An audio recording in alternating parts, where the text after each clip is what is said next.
Dancing with the stars नेपालको उपाधि सुमी र बिजुलाई।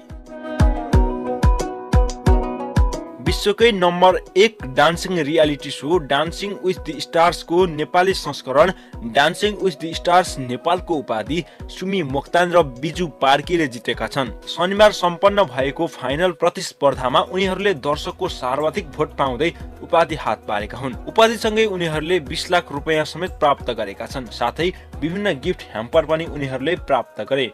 विजेतालाई हिमालय टिभीका प्रमुख धर्मराज भुसालले ट्रफी प्रदान गरेका थिए। यस्तै सोमा फर्स्ट रनरअपको उपाधि बुद्ध लामा र केबिका गुरुङले प्राप्त गर्दै गर्दा सेकेन्ड रनरअप भने प्रियना आचार्य र शुभम भुसेल बन्न सफल भएका छन्। उनीहरूले पनि विभिन्न गिफ्ट ह्याम्पर प्राप्त गरेका छन्। हिमालय टेलिभिजनबाट हरेक हप्ताको शुक्रबार र शनिबार यो शो प्रसारण हुँदै आएको थियो। उपाधि जितेपछि प्रतिस्पर्धी सुमी मोक्तानले भनिन्, जबसम्म मान्छेले सपना पूरा गर्न छाड्दैनन् तबसम्म सफलता हात लाग्छ।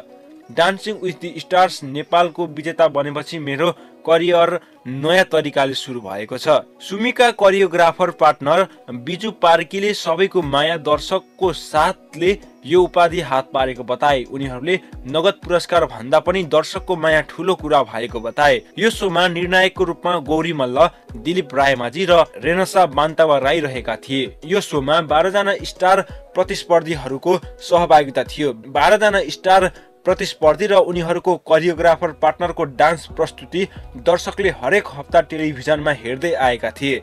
कार्यक्रममा बोल्दै हिमालय टिभीका प्रमुख धर्मराज भुसालले भने, कोरोना महामारीको बीच यो शो अगाडि बढाउने वा नबढाउने दोधार हामीमा थियो, तर सबैको साथले हामी यो शो सफलतापूर्वक सम्पन्न गर्न सफल भएका छौं। हिमालय टिभीले आगामी दिनमा पनि दर्शकका लागि विश्वकै नम्बर 1 रियालिटी शोहरू प्रसारण गर्दै जानेछ।